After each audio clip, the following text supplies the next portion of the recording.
During the past few weeks, then we've been discussing some of the same themes every week.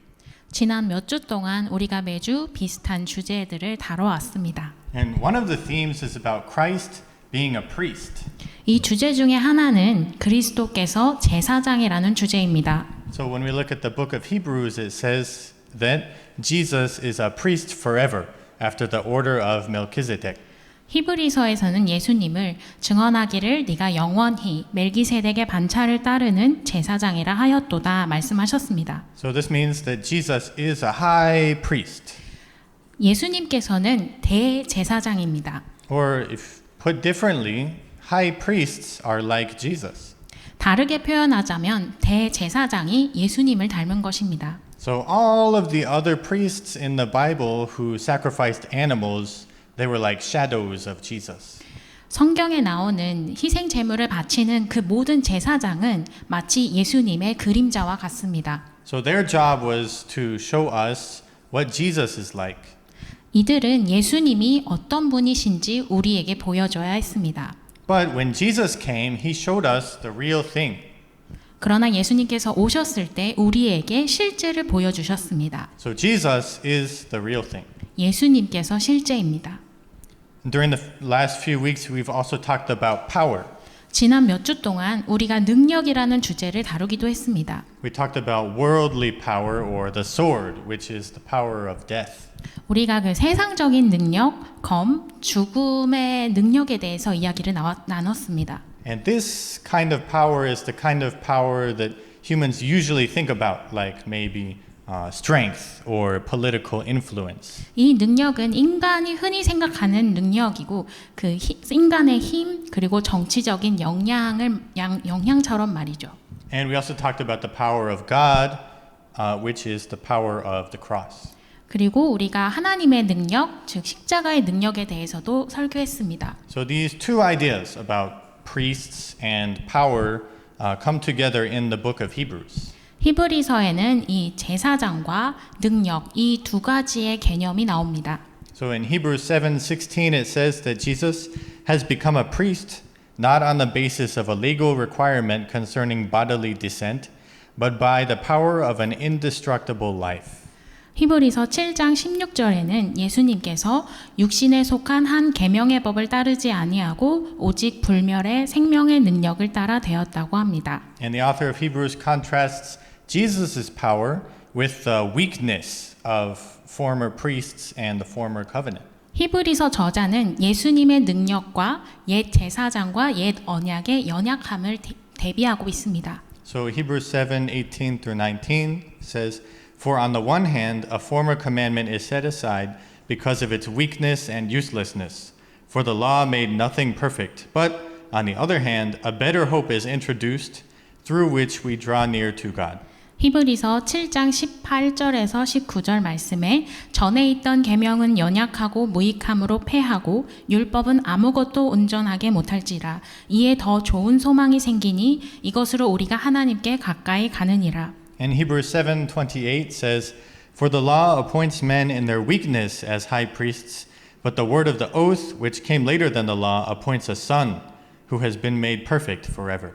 히브리서 7장 28절 말씀에 율법은 약점을 가진 사람들을 제사장으로 세웠거니와 율법 후에 하신 맹세의 말씀은 영원히 온전하게 되신 아들을 세우셨느니라. Now you may be thinking, well, I'm not Jewish. 여러분은 이렇게 생각하실 수 있습니다. 나는 유대인이 아니고 I've never met a priest in my life. 나는 내 인생에서 제사장을 만나본 적이 없고 I've never been to a temple. 나는 성전에 가본 적도 없으며 I've never offered sacrifices. 또 제사를 지내 본 적이 없습니다. So maybe the fact that Jesus is a high priest is important for Jewish people because they have those kinds of customs. 유대인들은 그런 관습이 있기 때문에 예수님이 대제사장이시라는 게 중요할 수는 있는데 But I am not Jewish. 나는 유대인이 아니죠. Are you Jewish? No. Oh, okay, I'm not Jewish either. 저는 유대인이 아닙니다. So it is interesting to learn about those kinds of things, but for me, I'm not Jewish, so it doesn't have much significance for me. 이런 것에 대해서 배우는 것은 흥미로운 주제이지만 나에게는 큰 의미가 없습니다라고 생각할 수 있습니다. So when we when we consider who Jesus is, it is important to consider the fact that he's a priest and that he's powerful. 우리는 예수님께서 누구신지 살펴볼 때 예수님께서 제사장이시고 능력이 있으신 분이라는 것은 중요하긴 합니다. But there is one thing more that especially has significance for us. 그렇지만 우리에게 특별히 의미 있는 부분 하나가 더 있습니다. And this has significance for us regardless of whether we are Jewish or not. 이 부분이 우리가 유대인인지 아닌지 상관없이 우리에게 의미가 있습니다. And this one thing is the fact that Jesus was not only powerful, but that he was weak. 이것은 예수님께서 능력이 있기도 하셨지만 연약하기도 하셨다는 부분입니다. So even though the book of Hebrews contrasts the power of Jesus with the weakness of other high priests, it also tells us that Jesus experienced weakness just like we do. 히브리서에서 예수님의 능력과 다른 제사장의 연약함을 대비하고 있지만 예수님께서 우리처럼 연약함을 경험했다고 하기도 합니다. So Hebrews 4:15 says, "For we do not have a high priest who is unable to sympathize with our weaknesses, but one who in every respect has been tempted as we are, yet without sin." 히브리서 4장 15절 말씀에 우리에게 있는 대제사장은 우리의 연약함을 동정하지 못하실 리가 아니요 모든 일에 우리와 똑같이 시험을 받으신 이로되 죄는 없으시니라. So Jesus was made to share in our human experience of weakness and suffering. 예수님께서 우리가 경험하는 어떤 인간적인 연약함과 고난에 참여하게 되셨습니다. But why? 왜 그렇게 하셨을까요? Hebrews 5:1-2 shows us why it's important for a high priest to be human and also to be weak. 히브리서 5장 1절에서 2절에 보면 왜 대제사장이 인간이어야 되는지 또 왜 연약해야 하는지에 대해서 발견할 수 있습니다.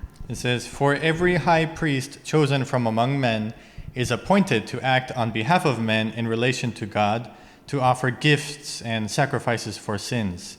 He can deal gently with the ignorant and wayward, since he himself is beset with weakness." 히브리서 5장 1절에서 2절 말씀에 대제사장마다 사람 가운데서 택한 자이므로 하나님께 속한 일에 사람을 위하여 예물과 속지 않은 제사를 드리게 하나니 그가 무식하고 미혹된 자를 능히 용납할 수 있는 것은 자기도 연약에 휩싸여 있음이라. So a high priest must be a human and must be weak like a human in order to be able to understand why humans sin. 대제사장이 인간이 왜 죄를 짓는지 이해하기 위해서 본인도 인간이어야 되고 인간처럼 연약해야 합니다. And the high priest can treat other humans benevolently because he has had a similar experience and can sympathize with them. 대제사장이 사람들과 같이 비슷한 경험을 했기 때문에 다른 사람들에게 어질게 대할 수 있고 공감할 수 있습니다. So when we hear that Jesus sympathizes with our weaknesses, it certainly sounds like good news to us. 예수님께서 우리의 연약함을 공감하신다는 소식을 들을 때 물론 좋은 소식으로 들립니다. It comforts us to know that Jesus isn't going to get mad at us when we do things wrong. 우리가 어떤 잘못을 했을 때 예수님께서 우리에게 화를 내지 않으실 거라는 걸로 우리가 위안을 얻습니다. And it makes us glad to know that Jesus understands us and that he forgives us. 예수님께서 우리를 이해하시고 용서하신다는 것이 우리를 기쁘게 만듭니다. But when we hear that Jesus is weak, it sounds like we're saying something that's wrong or something that's not even true. 그러나 우리가 예수님께서 연약하다라는 것을 들을 때 우리가 어떤 것을 잘못 얘기하거나 사실이 아니라는 것처럼 들릴 수 있습니다. It may even sound like we're insulting Jesus, like, "Hey, Jesus, you're weak." 심지어 우리가 예수님을 비난하는 것처럼 들릴 수 있습니다. 예수님 너무 연약하세요. It doesn't sound like very good news for us to say that Jesus is weak. 예수님께서 연약하다는 것이 별로 좋은 소식처럼 들리지 않습니다. If Jesus is weak, how is he supposed to save us? 예수님께서 연약하시다면 우리를 구원하실 수 있을까요? So we like to hear the stories of Jesus when he was doing things that were powerful in ways that we can understand. 우리는 예수님께서 우리가 이해할 수 있는 방법으로 능력을 사용하심에 대한 이야기를 듣는 것을 좋아합니다. We like the stories of Jesus where he seems like a superhero to us. 예수님께서 초능력을 가진 영웅처럼 나타나는 이야기를 듣는 것을 좋아합니다. And he heals the sick people, 예수님께서 아픈 사람을 고쳤다든지, and he multiplies the food, 예수님께서 오병이어 기적을 행하셨다든지, and he stops the natural disasters. 또 예수님께서 폭풍을 멈추셨다든지, And then he goes up onto a mountaintop and starts glowing with light. 또 예수님께서 변화산에 올라가서 환한 빛으로 빛나셨다든지, And later he even flies up into heaven. 심지어 나중에 하늘로 올라가기도 합니다. So this seems like the kind of man who can fix our problems. 이런 분은 우리의 문제를 해결할 수 있는 사람으로 보입니다. But the kind of stories that appeal to us less are the stories about Jesus' crucifixion. 그 반면에 우리는 예수님의 십자가에 못 박히심에 관한 이야기를 듣는 것을 좋아하지 않습니다. He just seems so weak in those stories. 이 이야기에서 예수님은 너무나 연약하신 분으로 나타납니다. He gets captured, 예수님께서 잡히시고 he gets made fun of, 조롱당하시고 he gets beaten up, 구타당하시고 he gets killed, 죽임당하시고 he gets buried. 묻히시고 That doesn't sound like good news at all. 이런 것은 별로 좋은 소식으로 들리지 않습니다. And at the time, it did not sound like good news to the people who knew Jesus. 그때 당시에 예수님을 알던 사람들에게도 이런 소식은 별로 좋은 소식으로 들리지 않았습니다. So after Jesus rose from the dead, then he met two of his disciples on the road to Emmaus. 예수님께서 부활하신 다음에 엠마오로 가는 두 제자 중에 이제 그들을 만나셨습니다. So Jesus was right in front of them, and they even had heard that Jesus was alive. 예수님께서 이 두 제자 바로 앞에 있었고 예수님께서 살아계신다는 소식을 들었음에도 But they were still sad. 두 제자는 여전히 슬펐습니다. So at that time, then Jesus asked them a question. 이때 예수님께서 두 제자에게 질문을 하셨습니다. He said to them, O foolish ones, and slow of heart to believe all that the prophets have spoken. Was it not necessary that the Christ should suffer these things and enter into his glory? 예, 말씀하시되 미련하고 선지자들이 말한 모든 것을 마음에 더디 믿는 자들이여 그리스도가 이런 고난을 받고 자기의 영광에 들어가야 할 것이 아니냐 하시고 So why was it necessary for Jesus to become weak and suffer and die on the cross? 왜 예수님께서 연약해지시고 고난당하시고 십자가에 돌아가셔야 할 이유는 무엇일까요? If Jesus is so powerful, then why didn't he just forgive the sins of the world by just saying something like, everybody is now forgiven? 예수님께서 큰 능력을 가지신 분이라면 그저 그 한마디로 모든 사람들이 이제 용서받았어 라고 하시면 되는데 But we've already learned about one reason in a recent sermon. 왜 그렇게 하지 않았을까요? 최근 설교에서 우리가 이 질문에 대한 한 가지 답변을 들은 적이 있습니다. And the reason is that God's weakness is actually very powerful. 그 이유는 하나님의 연약함이 실제로 굉장히 강한 힘이기 때문입니다. It just looks like weakness to us because we tend to think of worldly power as being the real power. 다만 우리는 세상적인 힘이 참된 힘으로 착각하기 때문에 하나님의 힘을 연약함으로 보게 됩니다. So that's why in 1 Corinthians 1:18 it says, For the word of the cross is folly to those who are perishing, but to us who are being saved it is the power of God. 고린도전서 1장 18절 말씀에 십자가의 도가 멸망하는 자들에게는 미련한 것이요 구원을 받는 우리에게는 하나님의 능력이라. And then in 1 Corinthians 1:25 it says, For the foolishness of God is wiser than men, and the weakness of God is stronger than men. 고린도전서 1장 25절 말씀 하나님의 어리석음이 사람보다 지혜롭고 하나님의 약하심이 사람보다 강하니라. But there is another reason. 그런데 다른 이유도 있습니다. The reason is that Jesus has two jobs. 예수님께서는 두 가지 역할이 있습니다. The first job is that he has to be God for us.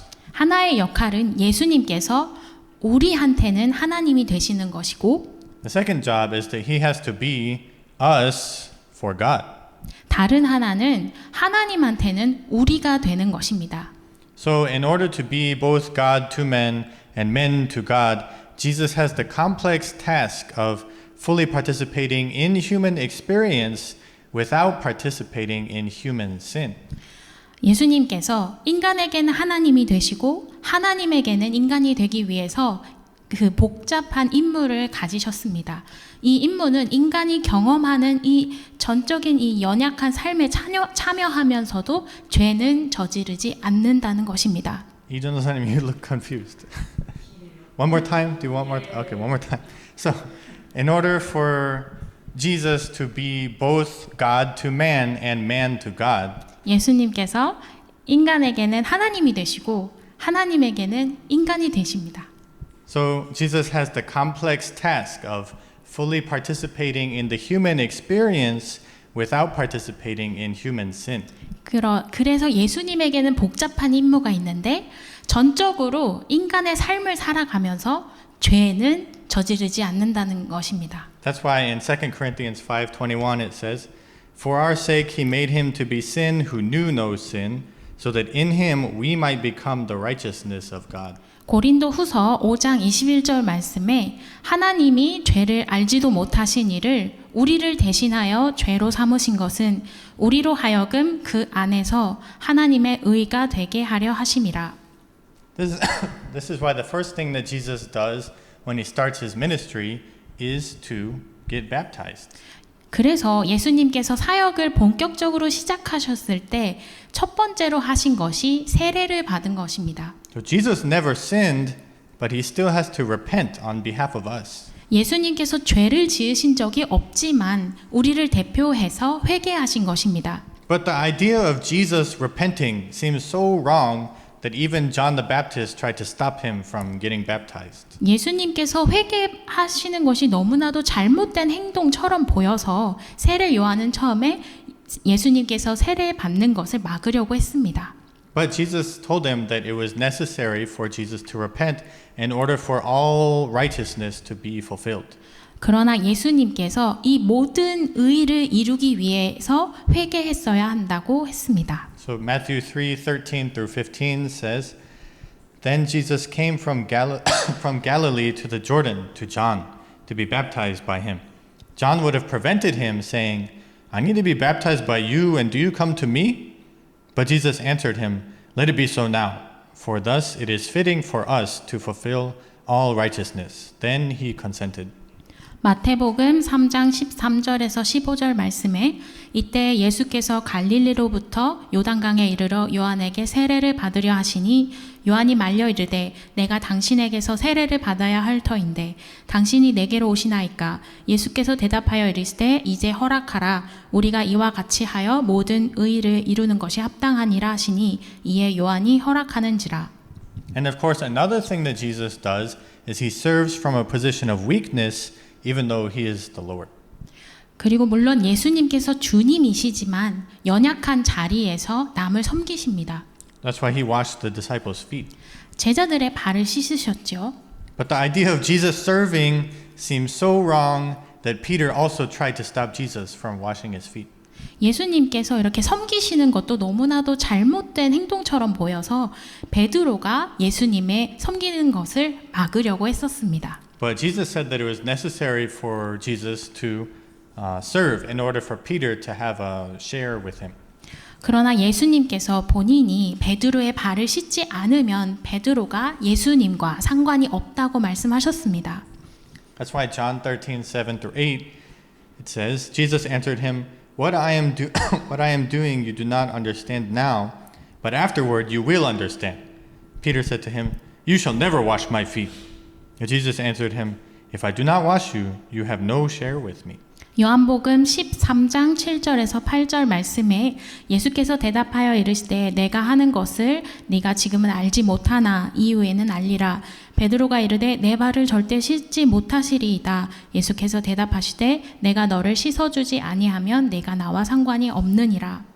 So John the Baptist and Peter and the disciples on the road to Emmaus and many other people in Scripture are shown to be ignorant. 세례 요한, 베드로, 엠마오로 가는 그 두 제자 등과 같이 성경에서 나오는 많은 사람들이 무지한 것으로 나타납니다. So they think that they're thinking the right thoughts and they think that they're doing the right things. 그들은 올바른 생각을 하고 올바른 행동을 하고 있다고 착각하면서 but in doing so, they do not recognize God. 하나님을 인식하지 못했습니다. In fact, that is how Jesus came to be crucified. 사실상 예수님께서 이런 식으로 십자가에 못 박힘을 당하셨습니다. The Jews and the Gentiles thought that they were carrying out righteousness when they were putting Jesus to death. 유대인과 이방인이 예수님을 죽임으로써 정의를 수행하고 있다고 착각했습니다. But in fact, they were committing the most heinous crime in history by killing God. 그러나 실제로는 하나님을 죽임으로써 역사상 제일 큰 죄를 저지르고 있었습니다. But even in the midst of this, Jesus asks God to forgive their ignorance. 그러던 중에도 예수님은 이들의 무지함을 용서해달라고 부탁하셨습니다. That's why Luke 23:34, Jesus says, and Jesus said, Father, forgive them, for they know not what they do. 누가복음 23장 34절 말씀에 이에 예수께서 이르시되 아버지 저들을 사하여 주옵소서 자기들이 하는 것을 알지 못함이니이다 하시더라. So when the apostle Paul was persecuting believers out of zeal for God, then Jesus was not threatened or infuriated, but instead he revealed himself to Paul out of mercy. 사도 바울이 하나님을 위한 열정으로 기독교 신자들을 핍박하고 있을 때 예수님께서 그를 향해서 화를 내지 않았습니다. 단지 자비로 사도 바울에게 나타나셨습니다. And then Paul trusted Jesus and repented. 그래서 바울이 예수님을 신뢰하고 회개했습니다. And later Paul said this. 그래 나중에 바울이 다음과 같이 언급했습니다. Though formerly I was a blasphemer, persecutor, and insolent opponent, but I received mercy because I had acted ignorantly in unbelief. 네, 디모데전서 1장 13절 말씀에 내가 전에는 비방자요, 박해자요, 폭행자였으나 도리어 긍휼을 입은 것은 내가 믿지 아니할 때에 알지 못하고 행하였음이라. Which is 1 Timothy 1:13. 디모데전서 1장 13절 말씀입니다. So Jesus, as one who has suffered weakness, 예수님께서 공격과 죽임을 당하면서도 so he deals gently with the ignorant even when they are attacking him and killing him. 예수님께서는 우리의 연약함을 품으시면서 무지한 가해자들에게 어질게 대하십니다.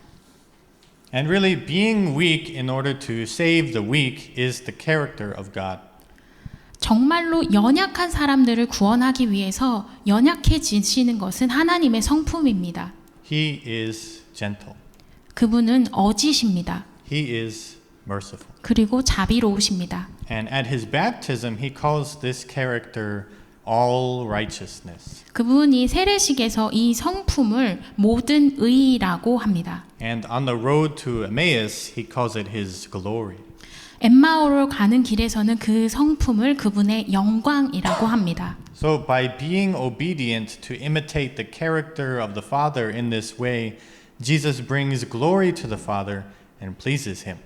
예수님께서 순종하심으로 하나님 아버지의 성품을 닮아갑니다. 그렇게 하시기 때문에 예수님께서 아버지께 영광을 돌리고 아버지를 기쁘게 하십니다. So Jesus represents God perfectly. 예수님께서 하나님을 완벽하게 나타내십니다. So the Father glorifies and exalts Jesus. 그렇기 때문에 아버지께서 예수님을 영광스럽게 하시고 예수님을 높이십니다. That's why Hebrews 5:8 and 9 says this. 히브리서 5장 8절에서 9절 말씀에 Although he was a son, he learned obedience through what he suffered, and being made perfect, he became the source of eternal salvation to all who obey him. 그가 아들이면서도 받으신 고난으로 순종함을 배워서 온전하게 되셨은즉 자기에게 순종하는 모든 자에게 영원한 구원의 근원이 되시고 And then also in Philippians 2:9-11. 그리고 빌립보서 2장 9절에서 11절 말씀입니다. It says, Therefore God has highly exalted him and bestowed on him the name that is above every name, so that at the name of Jesus every knee should bow, in heaven and on earth and under the earth, and every tongue confess that Jesus Christ is Lord, to the glory of God the Father. 이러므로 하나님이 그를 지극히 높여 모든 이름 위에 뛰어난 이름을 주사 하늘에 있는 자들과 땅에 있는 자들과 땅 아래에 있는 자들로 모든 무릎을 예수의 이름에 꿇게 하시고 모든 입으로 예수 그리스도를 주라 시인하여 하나님 아버지께 영광을 돌리게 하셨느니라. So the good news is that because the Lord Jesus identified with us, 이것은 좋은 소식입니다. 주 예수님께서 우리와 동일시하기 때문에 it means that when the Father raises Jesus, He also is raising us up because we are in Christ Jesus. 하나님께서 예수님을 높이 올리신다는 것은 예수님 안에 있는 우리도 높임을 받는다는 것입니다. So we read again in Ephesians 2, 4-6. 우리가 다시 에베소서 2장 4절에서 6절 말씀을 읽겠습니다. It says, But God, being rich in mercy, because of the great love with which He loved us, even when we were dead in our trespasses, made us alive together with Christ. By grace you have been saved, and raised us up with Him, and seated us with Him in the heavenly places in Christ Jesus. 긍휼이 풍성하신 하나님이 우리를 사랑하신 그 사랑으로 인하여 허물로 죽은 우리를 그리스도와 함께 살리셨고 너희는 은혜로 구원받은 것이라 또 함께 일으키사 그리스도 예수 안에서 함께 하늘에 앉히시니. And that's what brings us to this table. 그렇기 때문에 우리가 이 성만찬 식탁에 갑니다. With the full support of God, in spite of our weakness, 우리가 연약함에 있는데도 불구하고 하나님은 전적으로 우리를 응원하십니다. we can have boldness as we come to God, trusting that He will not reject us. 우리가 하나님께서 우리를 거부하지 않으실 거라고 신뢰하며 담대함을 얻고 하나님께 가까이 갑니다. So we believe that according to His good character, which we saw displayed in Christ Jesus, 그리스도 예수를 통해서 우리가 본 좋은 성품에 따라서 He will understand us, 하나님께서는 우리를 이해하시고 He will sympathize with us, 공감해 주시고 He will forgive us, 우리를 용서하시고 and He will bless us with the things that we need. 우리를 축복하시고 필요한 것들을 채워 주실 거라고 믿습니다. That's why in Hebrews 4:16 it says, Let us then with confidence draw near to the throne of grace, that we may receive mercy and find grace to help in the time of need. 히브리서 4장 16절 말씀을 읽겠습니다. 그러므로 우리는 긍휼하심을 받고 때에 따라 돕는 은혜를 얻기 위하여 은혜의 보좌 앞에 담대히 나아갈 것이니라.